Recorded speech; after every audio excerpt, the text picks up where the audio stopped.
सबसे पहले माननीय मुख्यमंत्री जी को तो बधाई देते हैं, लेकिन हम अपने नेता, पार्टी के राष्ट्रीय अध्यक्ष, गरीबों के मसीहा, सामाजिक न्याय के परम योद्धा आदरणीय श्री लालू प्रसाद जी को भी धन्यवाद देते हैं कि आज उनका संघर्ष जो रहा वो आज फल मिल रहा है। तो लंबे समय से और आज के दिन हम अपने समाजवादी जो हमारे महापुरुष नेता रहे, लोहिया जी, कर्पूरी जी, जेपी जी, अंबेडकर जी, फूले जी, सभी लोगों को जो है, कर्पूरी जी को हम लोग जो है आज नमन करते हैं और उनके ही बताए हुए रास्ते पर हम लोग आज चले हैं और काम हम लोगों ने पूरा किया है। चुनाव में हम लोग लगातार कहते थे, सामाजिक न्याय के साथ हमारी सरकार अगर बनेगी, जो महागठबंधन की सरकार नीतीश जी के नेतृत्व में बनी है, सामाजिक न्याय के साथ आर्थिक न्याय हम लोग करेंगे। किसी के साथ भेदभाव नहीं, बल्कि सबको साथ लेकर के हम लोग चलने का काम करेंगे। तरह तरह की बातें होने लगी, फलना बात जो है जातिवादी है। आज देख लीजिए, सत्ता पक्ष हो या विपक्ष को मजबूरन भी कितने साजिशों का अंबार लगाया गया, इसको रोकने के बावजूद भी जो है भाजपा को इसका हम लोगों का समर्थन करना पड़ा है। और ताज्जुब की बात है कि भारत सरकार नेतृत्व जिसका नरेंद्र मोदी करते वो मना करते हैं और बिहार वालों को मजबूरन हम लोगों का साथ देना पड़ता है। तो जो भी बात है, लेकिन आप देखिएगा, सामाजिक न्याय और आर्थिक न्याय इसी को कहते हैं।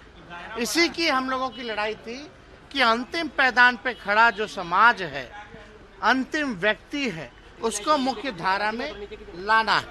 और इसी के तहत ये बहुत ज़रूरी था कि साइंटिफिक एक आंकड़ा, जो डेटा हम लोग इकट्ठा करें कि कौन सी जात की कौन सी स्थिति, कौन सी जात को कितना सरकारी नौकरी है, कौन सा जात क्या व्यवसाय करता है, कौन सा जात भीख मांगता है, कौन सा जात दिहाड़ी मजदूर है, कौन सी जात जो है भूमिहीन है, तो इससे कौन सी परिवार जो है गरीबी रेखा के नीचे है। तो ये डेटा जो है सब कुछ सामने आ गया है। हम लोग किसी का खिलाफ नहीं, EWS हो, 10% पहले से हो, हमें कोई आपत्ति नहीं, लेकिन जो इसके हकदार हैं, अब तक जिसको न्याय नहीं मिला, सामाजिक न्याय, वो दिलाना हमारी सरकार का कर्तव्य था, फर्ज था, और उसी के तहत ये ऐतिहासिक काम हुआ है। अब इसमें शैक्षणिक भी आ गया, आर्थिक स्थिति किसकी क्या है वो भी आ गई। और जो लोग क्या क्या कहा करते थे भाई कि यादव समाज जो है पिछड़ों का, अति पिछड़ों का अधिकार जो है छीन लिया, खा गया, बोलता था ना सब, तो उन लोगों के सामने भी अगर चाहें तो हम आंकड़ा भी बता सकते हैं कि अगर वो जो लोग ये बात कहते थे कि यादव जो है सबका हक छीन लिया, अधिकार खा गया, तो हम उसको भी बताना चाहेंगे जो पिछड़ा समाज, सबसे ज्यादा आबादी जिसमें यादवों की है और कुशवाहा है, कोयरी जाति के, और कुर्मी, ये प्रमुख 3 जो जातियां हैं पिछड़ा समाज में, ओबीसी में, ये इसकी तादाद ज्यादा है। हम तीनों का आंकड़ा बता देते हैं। और जो कहता था कि पिछड़ा समाज में कुशवाहा, यादव, कुर्मी हक खा रहा है, उसको ये करारा जवाब जो है मिलेगा। हकीकत क्या है? तो कुर्मी जाति की संख्या है 3.11%। लोग सरकारी नौकरी जो है, एक मिनट, तो कुर्मी जाति के 3.11% लोग सरकारी नौकरी कर रहे हैं। पूरे कुर्मी की जितनी आबादी है उसका मात्र 3.11% लोग सरकारी नौकरी कर रहे हैं। कुशवाहा जाति के 2.4% लोग जो है सरकारी नौकरी कर रहे हैं। और जो यादव समाज, जो सबसे बड़ा समाज 14% वाला है, उसका मात्र 1.55% लोग जो है सरकारी नौकरी जो है वो कर रहा है। अगर इन तीनों जातियों को मिला दीजिए, जिसकी आबादी जो है 21% है, तो तकरीबन 6.5% ही जो है सरकारी नौकरी में है। तो हम तो दूसरा भी आंकड़ा भी हम बता देंगे, जहां और जातियों का है, मान लीजिए 0.6% आबादी जिनकी कास्ट समाज की है, उनका मिला दीजिए तो 0.6 से लेके 6.68 जो है प्रतिशत जो है काम कर रहा है। उसी हिसाब से भूमिहार समाज का है, राजपूत समाज का है, अत्यंत पिछड़ा समाज का है, तो ये सबका है। तो ये किसी के खिलाफ नहीं है, ये एक रियल पिक्चर जो है लोगों के सामने आना चाहिए था। उसी हिसाब से कल्याणकारी योजनाएं बनाने का काम होगा। तो ये एक तो सामाजिक न्याय की बात हो गई, आर्थिक न्याय की बात हो गई। आरक्षण तो बोला गया, अभी हम लोग जा रहे हुए बढ़ने की बात हुई है। मुख्यमंत्री जी ने कहा 75% तक इसको किया जाएगा।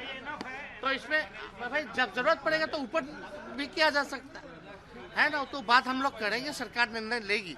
लेकिन आर्थिक न्याय, जिसको घर नहीं है, मोदी जी तो 22 तक पक्का मकान दे दिए थे, तब इतना लगभग लाखों परिवार जो है उसको घर नहीं है। मोदी जी तो 22 में ना पक्का मकान बना रहे थे भाई, तो कहाँ बना बिहार में?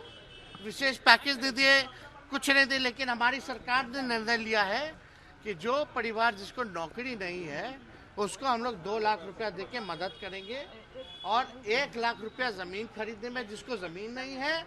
और बात चल रही है 1,20,000 मुख्यमंत्री जी ने बताया कि घर बनवाने में सहायता जो है वो करेंगे। तो सोचिए, जिसको अब तक घर नहीं था, जिसको अब तक जमीन नहीं था, जिसको अब तक काम नहीं था, तो हम लोग उसको मदद कर रहे हैं।